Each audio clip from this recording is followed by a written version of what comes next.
Hey guys, welcome to a new form of content on my channel.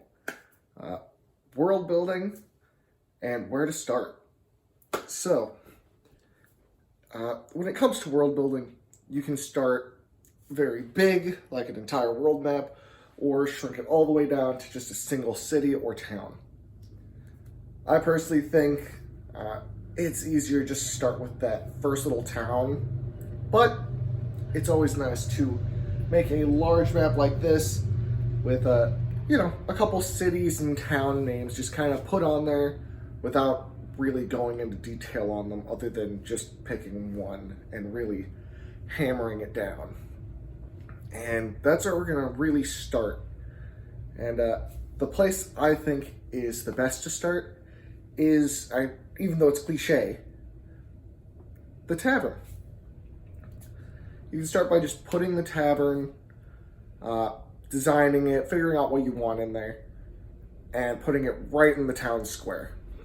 Starting with the tavern gives the players a place that they can rest and stay if they aren't from the town, a place to listen in for information of random people that have walked in and seemingly are more interested in side questing and learning than anything else. But from there, you gotta kind of give the taverns an owner, a barkeep, somebody to run the place. And that's where my favorite part of this comes in, which is the NPC that runs the tavern. And honestly, I think the most fun way to do it is take a character that, if you're a forever GM or a player that never really got to finish off a story of a character that you really loved, you can take that character, that person that you've always wanted to run, and make them the shopkeep, the tavern owner. And in that, you get more into it. You can add more character, more oomph behind them when you're role-playing as them, giving the players a little bit more push and pull with responses and different situations. And having that character can even give you a chance to possibly, if they need it, have them come to the rescue if they're about to accidentally TPK the party. I wouldn't recommend it, but it can be helpful. Have them hand out a magic item that they once found on a journey they once took, and realize the party is of like these noble heroes that really need that extra oomph in their next bout. So they give them their sword, their shield from their adventuring days, and you can constantly have them speak about their prior adventures. Maybe it's why the one ale that they make at the tavern is named after a great leviathan that they slayed, or possibly all of the drinks are named after their old friends and compatriots on their journeys.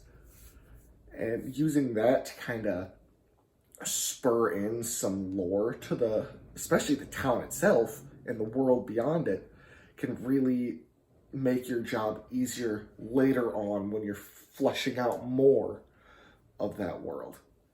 But after the tavern, I recommend going directly into one of 4 different things and places, which is either the general store, a town hall or city hall, the guard outpost and keep, or just the random local market.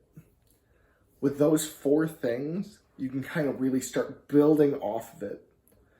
If you're looking to go for more broad scale, I'd say go with the local town market that happens either daily or once a week or multiple times a week. It depends.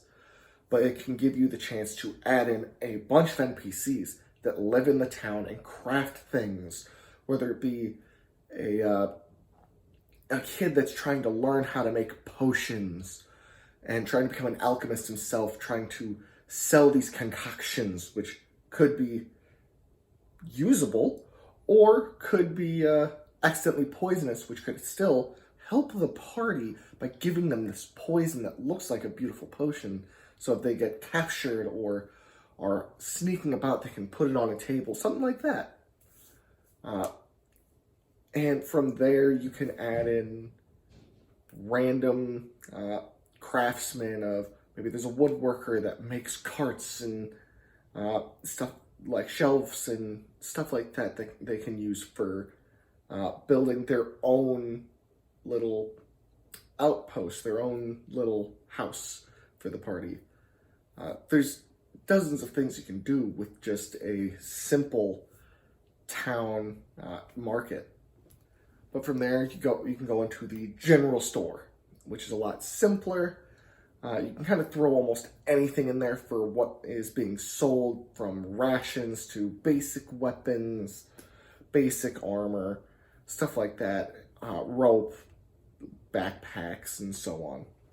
And having that gives you free reign for them to kind of walk in and get what they need. But I'd recommend having one or two, depending on the size of the town. Have a little bit of competition, maybe two NPCs that kind of butt heads a little bit because they're competitors. Like maybe the general shopkeep doesn't like the town market that much because it takes away from his personal business. And you can kind of build out character from there on that NPC. But they kind of do go together a decent amount in the long term. But from there, you add in, the town guard. Who's the guard captain? Maybe it was an old character of yours that was a great fighter or barbarian that decided to settle down in a town and keep it safe. Running over to the town hall, maybe it was an old bard or wizard that runs the town itself and uses his wisdom, knowledge, or intelligence, whatever have you, or just charisma to keep the town moving, keep trade flowing, and keep everything really held together in a sense on why the town is even here and why are they listening to this guy.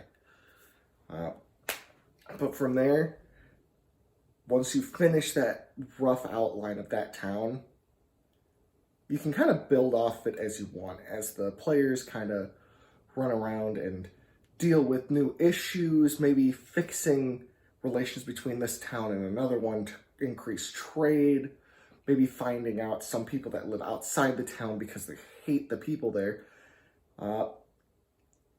They decide to talk to those people and get side quests to fix those relations and start growing the town out further.